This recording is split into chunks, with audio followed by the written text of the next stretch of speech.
tayo. Inig. Senator Kiko Pangilinan. Okay.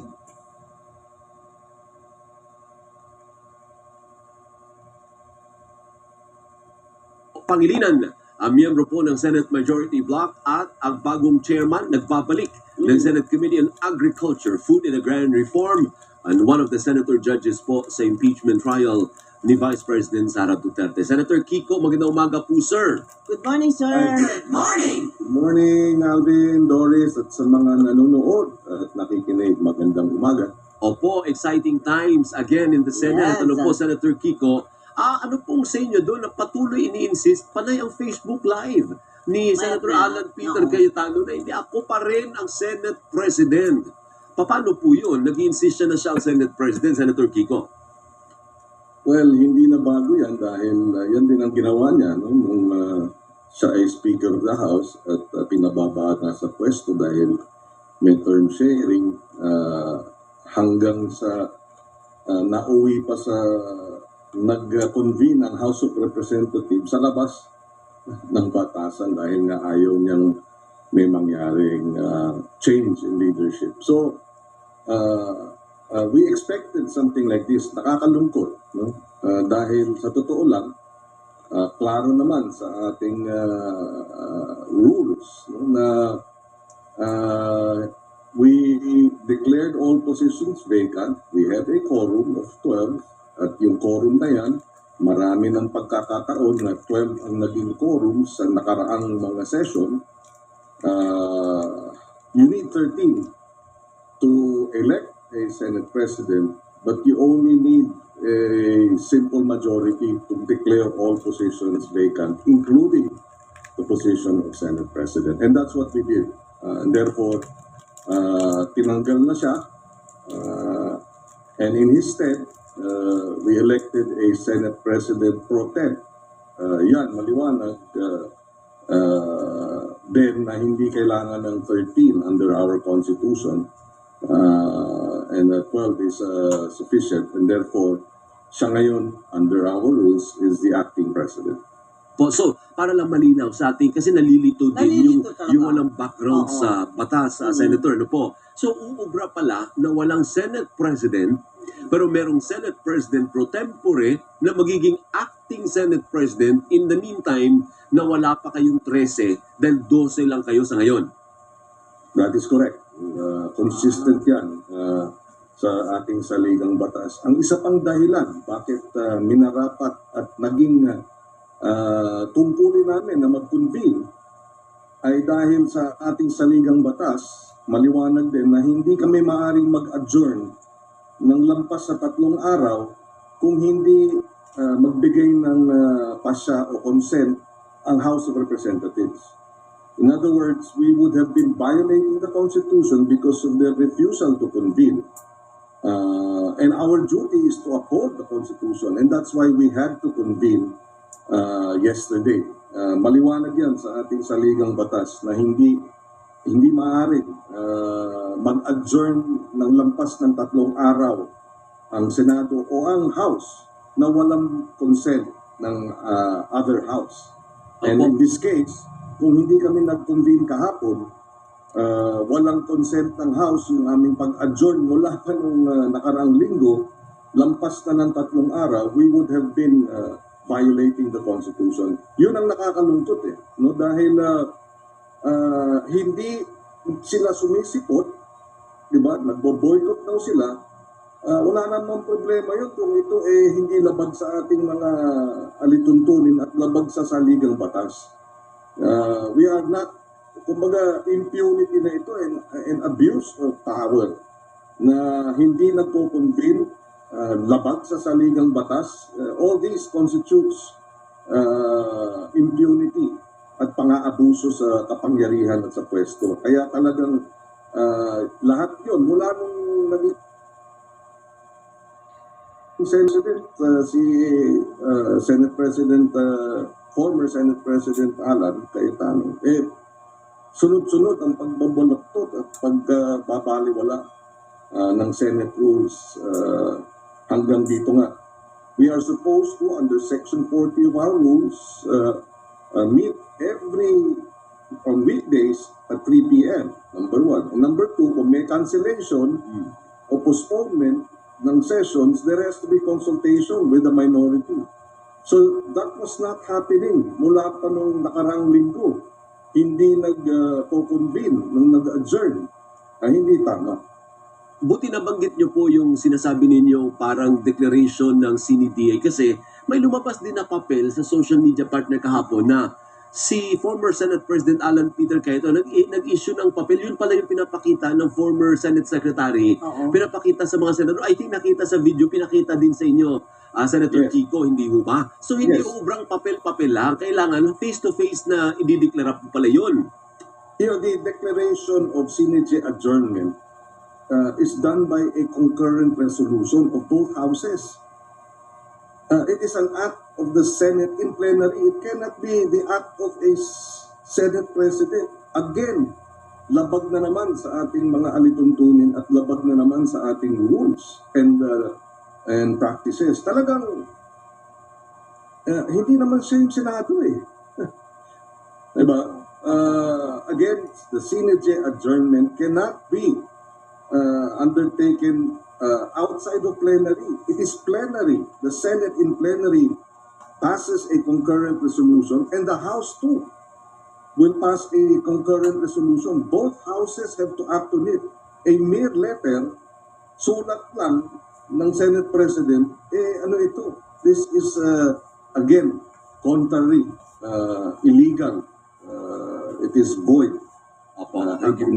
Senator, marami po natuwa at sa wakas, after ilang araw na kaguluhan, ay naibalik na at bumalik na sa Senado yung mga dapat bumalik na inutusan po ng Pangulo na magtrabaho naman na kayo.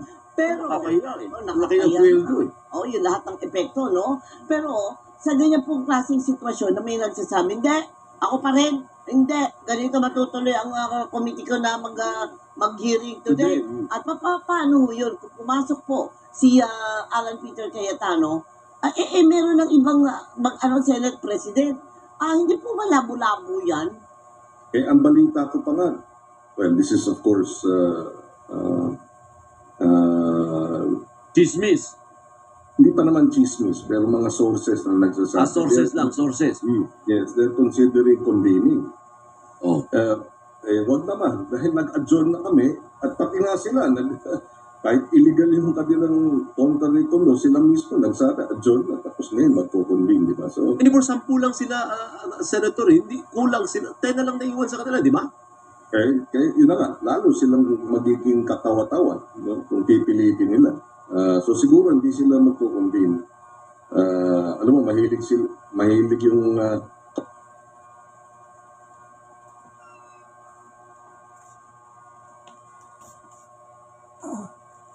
kabila sa optics. Hindi pangit, hindi magandang optics yung 10 lang sila. No? So I hope hindi na sila mag-convene. Pero ang information is tuloy daw ang kanilang hearing ng Blue Ribbon Committee. Dahil ang gusto nilang ipakita is the Senate is under attack. Hindi na. Pero hindi naman talaga under attack. Hindi totoo yun, hindi ba? Nakita natin. At hindi rin totoo na ang interest nila dito ang katotohanan sa Blue Ribbon Committee na pinipilit nila. Bakit? Number one, nagkaroon na tayo ng Blue Ribbon Committee partial report. Ayaw nilang pumirma. Oo. Hindi ba? Pwede naman silang mag-dissent. Pwede nilang sabihin I dissent o we will amend. Pero 7 lang kami na pumirma, pero yung lahat ng minority hindi pumirma. Number one. So bakit ngayon gusto nila nung ilabas yung Blue Ribbon Committee hearing na yung partial report na kung saan we were recommending the filing of charges sa mga kasamahan natin sa Senado and recommending investigating yung ating mga kasamahan sa Senado, hindi sila pumirma. So that's number one. Number two, kung totoong gusto nilang may mananagot sa flood control, bakit yung 2 vice chairman na hinalal nila, parehong may kasong investigation at kasong plunder? Di ba? Kumbaga, kung totoong interesado sila sa corruption, anti-corruption, bakit yung dalawang chairman nila, vice chairman ng Blue Ribbon Committee na hinalan nila, parehong may kasong plunder. So, ibig sabihin, drama lang ito, unfortunately.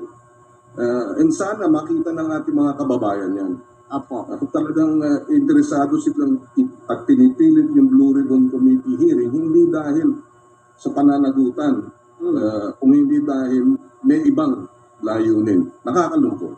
Sen Kiko, paano nga po kung sumugod dyan? Hindi naman sumugod, pumunta dyan para sila ay mag-hearing. Siyempre, may mga staff yan, may mga tao sila. Meron na isa pang Blue Ribbon. Sino ngayon? Malilito yung mga staff. Mga empleyado. Sino bang susundin? Sino masusunod? At ano ang susundin nila na legal? Well, tama yan. At siyempre, ang naging panawagan ni Acting Senate President, Senate President Pro Tem Will Gatchalian, I work from home today. At sinabi niya, para hindi madawit, diba, sa partisan politics yung ating mga empleyado, ang inutos niya is to work from home. So that, and again, ang panawagan din natin sa ating mga Senate employees, humihingi tayo ng pasensya at konting pasensya rito, and we are asking for their cooperation para hindi madagdagan pa itong problema at yung conflict sa Senado. Actually, totoong ano po yun, conflict din sa manggagawa partner kasi mag-aalangan siya ngayon eh. Ang susundin ko ba si Cayetano ba o yung si Gatchalian? Hindi ko ba? Libo-libo din yan. I-reiterate natin, tinanggal na si former Senate President Alan Cayetano bilang Senate President. So ang kanyang mga memo ay void, Benicio. Walang force and effect yan. And it is, again, he is usurpation of authority na.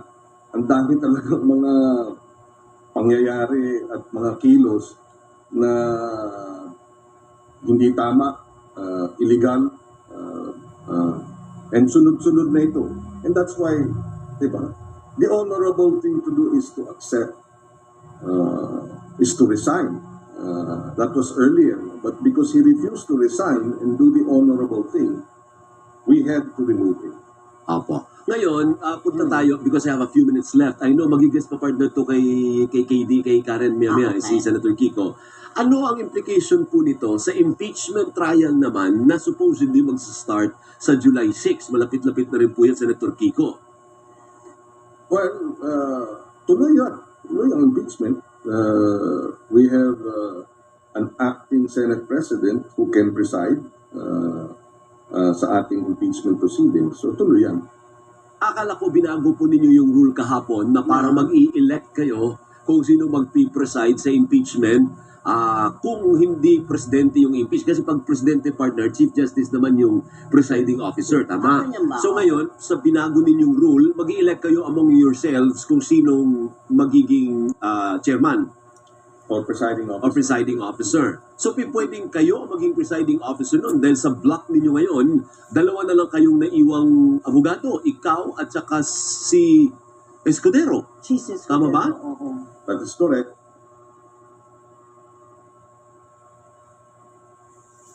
Siyempre, si Kiko ang maging nandun. Kasi siyang solid siya eh. Minority. Na hindi po hindi muna si Gatchalian yung pa-preside natin. Siyang Senate President, acting Senate President, para magiging presiding officer natin for the impeachment proceeding ay si Senator Kiko Pangilinan. Payag naman po kayo mahalal. Kung ano ang desisyon ng majority, we will respect and maliligo ka para masali ka. tatanggapin natin. Pero again, this is a matter that the senators will have to decide on. Pero kahit hindi po abogado, pwede namang mag-preside sa impeachment, hindi ho ba? Yes, yes. In fact, sa plenary debates namin, ang mga nagpe-preside, di ba, sanay na sa pagpe-preside, hindi rin mga abogado. Opo. Sir Kiko, So, pwede yan. Apo, paano nyo po kaya mahahandle ito? Hindi lang kayo, pati yung mga kasama ninyo. Paano nyo mahahandle yung ganyang klaseng sitwasyon na oo, nandiyan kayo lahat po, pwedeng umusad ang inyong trabaho. Pero may mga nagmamaktol naman. Meron talagang nagdadabog. Di ba alam mo yun sa pamilya? Yung meron isang kukontrabulate. Paano ang pag-usad na makikita natin ng malinaw? Kasi yung mga tao litong-lito na po Sir Kiko. Tama. Kaya nga ang kasama sa ating apela ay sa ilang mga membro ng Cayetano Block, sana, hindi ba, isang tabi, naging sakripisyo rin ang ginawa ni former Senate President Cheese. Alam mo, 5 former Senate President na nanawagan na hindi tama nangyayari sa Senado. Nandiyan si former Senate President Coco Pimentel, Cheese Escudero, Tito Soto, Frank Drilon, at Mig Zubiri. Diba? Ika nga ang tinitingnan ay yung institusyon at inuuna yung institusyon. At talaga namang, palagay ko, wala namang debate na antindi na ng imahe ng Senado matapos yung barilan, matapos yung pinatakas si Senator Bato, tapos yung paglabas ng mga disinformation, etc. So we hope na meron pang ilan dun sa kabila na magnilay-nilay, di ba, habang naka-break kami at baka sakali, di ba, ay for the sake of the institution and of course the country, ay makumbinsing iwanan na yung minority bloc at bigyan suporta si Senator Win. Senator Win Gatchalian is acceptable even to many of those in the now former majority bloc, di ba? Sana isang tabi nila yung personal na mga galit, personal na interest, personal na kagustuhan at total naririnig natin wala naman daw silang problema kay Senator Win Gatchalian kung luluhusin dahil nakakabaho nila at nakita naman natin napakahusay ng handling niya nung pagiging chairman ng Finance Committee, so and he is fair, so we hope that will be a consideration ng mga senador na hindi pa sinusuportahan si Win. Opo, pero mangyayari lang po yun, Senator Kiko, yung eleksyon ng Senate President, pagbalik nyo na po kasi nag-adjourn na po kayo, hindi po ba? That's right. Pero merong mga constitutional, how do you call it, options. The President can call, kasi meron din mga naapektuhan nitong pag-synergy adjournment ng mga general na up for promotion, di ba? So, a option is to call a special session. Yung mga batas ng citizenship ng ating wrestler na si Matt Ramos at si Benny Boatwright naman sa basketball, kailangan nilang maipasa ang third reading. So, a special session is an option. So gaano kalakas ang posibilidad na magre-request tayo ng special session, Senator Kiko? Well, I think that is something that we have to address dahil lalo na sa Commission on Appointments, yung hindi na-confirm ng mga promotion ng mga general. No? Siyempre, yan ang mga... Tal naman, sabi ni Senator Kiko, wala naman labang kay Sherwin William Gatchalian o si Wilwin. Nakita nyo naman po, ang daming ayaw kay Tano, nagrarally pa sa labas. Dapat si Cayetano mag-step down na siya. Total, sa panig niya, panig nitong kabila, wala naman kaway si Sherwin Gatchalian dahil maganda yung kanyang performance sa budget siya. Meron pa kayo narinig ng pangit sa performance niya, wala. Pero, meron ba kayo nakitang puna kay Tano? Meron, ang dami nga puna eh. Anong puna? Matakaw sa posisyon.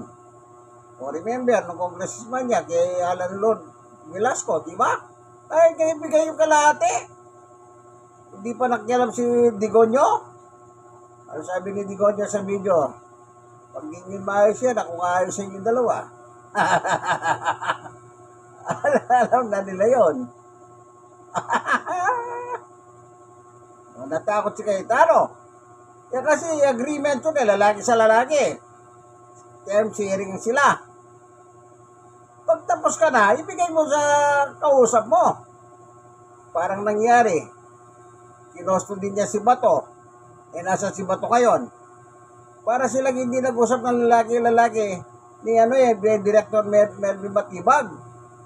Ginalang niya, lalaki sa lalaki. Nirespeto niya, hindi niya kinuha si Bato. Eh, nasa si Bato ngayon. Eh, di tumakas. Yun ang huling niya nakausap bago tumakas. Si Cayetano. Sino may sabi niyan? Si Robin Padilla. In between, wala kayang pinag-usapan ng pagtakas dyan? Kaya nga ngayon, kinasuha silang obstruction of justice. Si Padilla, yung staff niyang babae, si Cayetano, tsaka si Aplaska. Yung kasama niya sa PMA. Napag-upo pa lang ni Cayetano, tinanggal yung sergeant at arms at pinalit si Aplaska. Si Aplaska pa ang unang nagpaputok sa Senado. Tapos sasabihin ni Cayetano, under attack. Eh, sino nga nag-atake sa inyo ka? Sige. Nagbarila. Sino ba namatay? Sino ba tinamaan? Eh, di yung bintana. Bintana papunta sa DSIS. Kung saan nandun ang NBI. Sila may matibag ng direktor. Oh, di ba? Pinakita sa video yan eh. Kaya wala na tayong matatago sa internet ngayon. Sa technology. Lahat nakikita. Kaya ano na lang hindi nakita. Ayaw yata ilabas yung mga CCTV. Ano sabi ni Jigoy? Itago yung mga CCTV. Oh. Pag natin pag-usapan si Jigoy, nakakulong na yon, Nobel. Nagkita na sila magkumparing Bong Revilla niya. O naalala niyo, parang artista yan. Sila ni Mercado noon. Pareho ng ligaw yan. Si Jinggoy at saka si Revilla. Eh sino nagwagi? Natural si Revilla. Eh tingnan nyo naman ang itsura ng dalawa. O, di ba? Kung ikaw ang babae, sino pipiliin mo? Yung malaking tiyan o yung walang tiyan? Kaya nanalo si Alias Pogi. Nakabiti. Okay yun. Unite sila doon sa